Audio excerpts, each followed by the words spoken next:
Okay. All right. Well, on to the Bengals, and where do you see this roster? Where do you see the biggest holes? I know a lot of people, they want offensive linemen. They want defensive linemen. They think that's how you should build a team. My thinking is that I don't think they're going to add too many more offensive linemen because they like the guys that they have. You still have the Andre Smith situation where I don't think they're ready to give up on, so I don't see them drafting a guy high. I don't know if they'll draft a guard high unless one of them fell in the second round. But where do you see, just particularly the offensive line going forward? I think middle to late round is where the value is going to be this year. There's no top 5 offensive lineman. Tyron Smith of Southern Cal is your highest ranked guy, but he's going to probably go 9th to Dallas. That'll be the highest he'll go. Pouncey's a great talent, but he's not a top 5 talent. And I think, kind of as I wrote over the weekend, when you look at 4-3 defensive linemen in the top 5, outside of Marcel Darius, there really isn't one there. And I agree with you, what you kind of wrote a week or two ago, that defensive lineman picking at 4 is going to be a luxury. I think there's enough depth in this class that you can get them in the middle rounds, but definitely not in the first 2 rounds. So do you see the Bengals coming back with the same offensive line next year? I mean, it's going to be a shortened offseason. You hope Andre Smith is healthy. I'm sure the team would have some way of checking that, hopefully, going forward. But you see Andre Smith at right tackle, Bobby Williams at right guard, Kyle Cook, Nate Livings, and Andrew Whitworth coming back to be starters? I think Nate will get a starting challenge somewhere. I think they might pick up a free agent or two, depending who's out there. But as far as rookies making an immediate impact, I don't see it. The big question with this offensive line is Bobby doesn't have a backup. Andre technically was last year until he got hurt. But with Bobby entering the last year of his deal, Kyle and Nate are restricted free agents. Andre, as soon as this lockout ends, they've got 15 days to decide whether to extend the contract by 2 years or not. There's a lot of questions. I just think they do it with a mix of getting a couple free agents for depth and then also, see how Stevens and Hudson have developed, because, Paul, it was a case with Livings and Cook. It took a couple years for these kids to develop, and they started. Evan, you'd like to have him back, but as an unrestricted guy, he'll probably go elsewhere unless he can't get anything, and then I think he's back too. But I think you build more from free agency than the draft at this point. Okay, now over to the defensive line. At the number 4 spot, there will be value there at the defensive end position with Bowers, Quinn. These guys are good players. I know everyone's saying they're dropping, but if you look at the tape, Bowers, he had 15 sacks. You can't, there's not a lot of people getting 15 sacks. Quinn had a similar type of year the year before, getting a lot of pressure, didn't play last year. Could you see any way justifying drafting a defensive end at 4 with all of the defensive ends you have right now on your roster, with Carlos Dunlap, Michael Johnson being a young guy that played well at the end of the season, Antoine Odom, who's probably the best defensive lineman on the team if he's healthy. Robert Gathers is a solid guy. He's not a pass rusher anymore outside.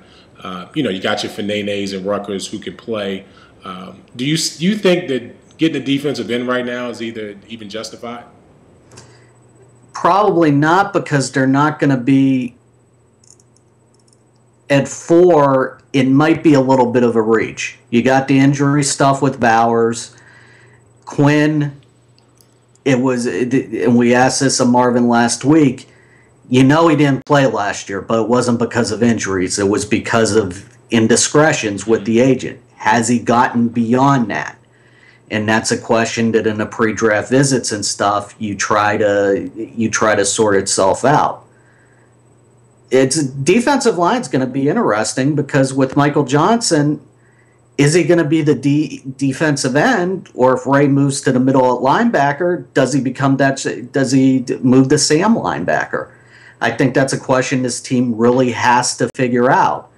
And you got Odom and Gathers are both making $4 million each. I think Gathers remains.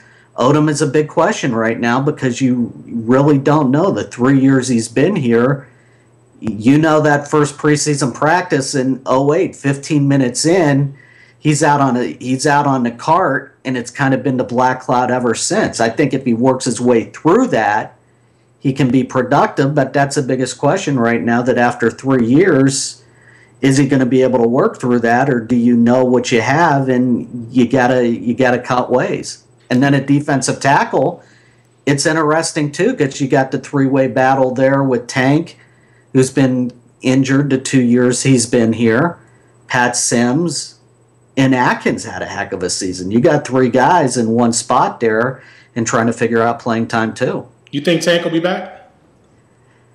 I think he will, but it'll be an interesting offseason. It'll be an interesting offseason discussion too, because if you're looking at salary numbers in that and what you've got coming back, and Pat's entering the last year of his deal too, which do you want him back in future years? I think if you want Pat back and you got to sign long term, it might be in the team's best interest to part ways with Tank. But Tank has been productive here, but he has had the injury problems where Sims has gotten a bunch of starts the last 2 years. Okay, now back in the secondary, Jonathan Joseph's contract's up. Leon Hall contract will be up. You think they could go corner with Patrick Peterson? He's definitely going to be the best athlete on the board there, and it makes sense that if you wanted to go in that direction. The interesting thing with the lockout right now is if we go to 2010 work rules, Joe is here for 1 more year, is a restricted, and say you reach a deal during the fall where now you've got Leon's deal that's expired and you got Joe's deal who's both expired, both at one time. One of them could be franchise tagged in 2012.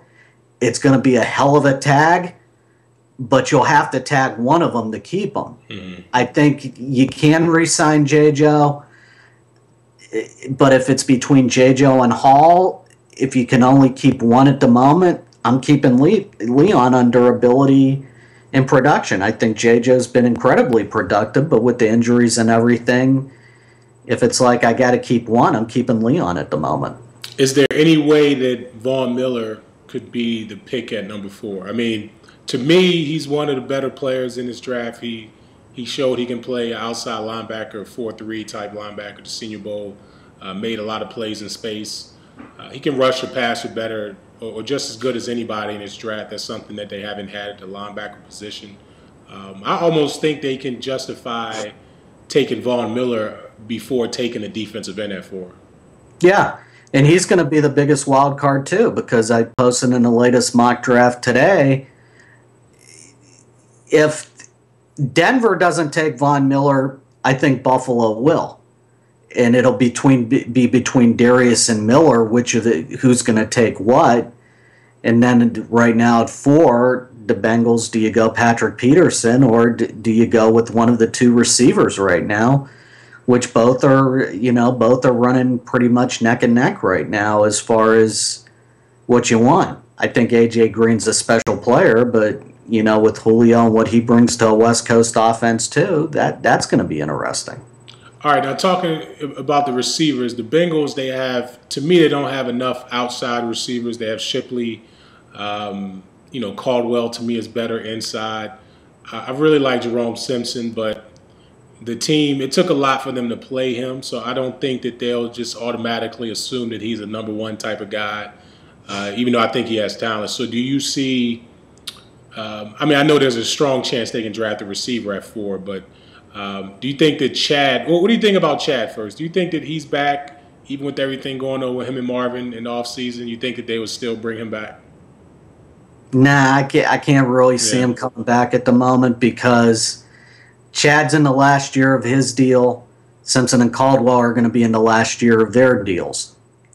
And trying to figure out that dynamic, how you go into 2012, you hate to look ahead to the future, but you might as well start the transition process right now, especially who's going to be on the board there.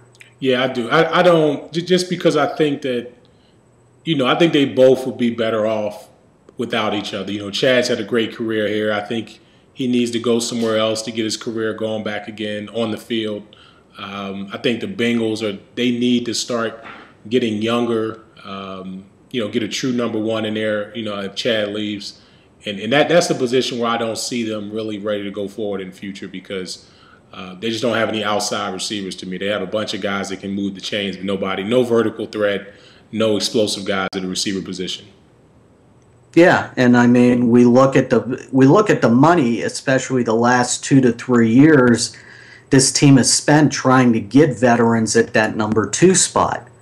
It's time to start building and drafting and getting those guys. Can Jerome be productive? Absolutely, I think he can.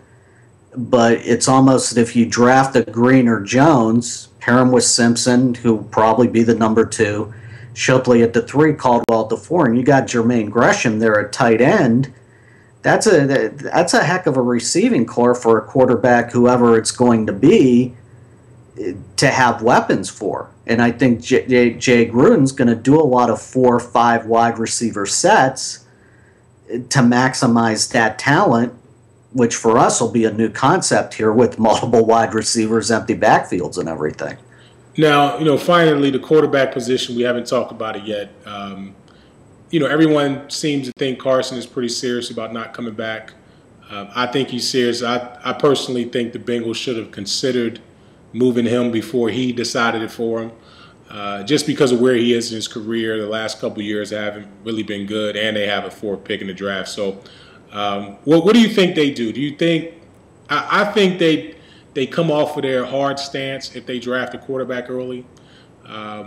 If they don't draft one early, I still think internally they have to start to look at trading him for next year or maybe, you know, some players in return because I think he's too talented of a guy. I think he's too valuable of a guy to just let waste away in retirement and not get anything in return.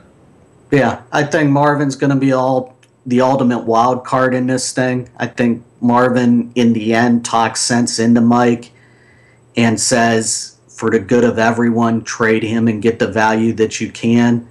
Because if you let Carson wither on the vine,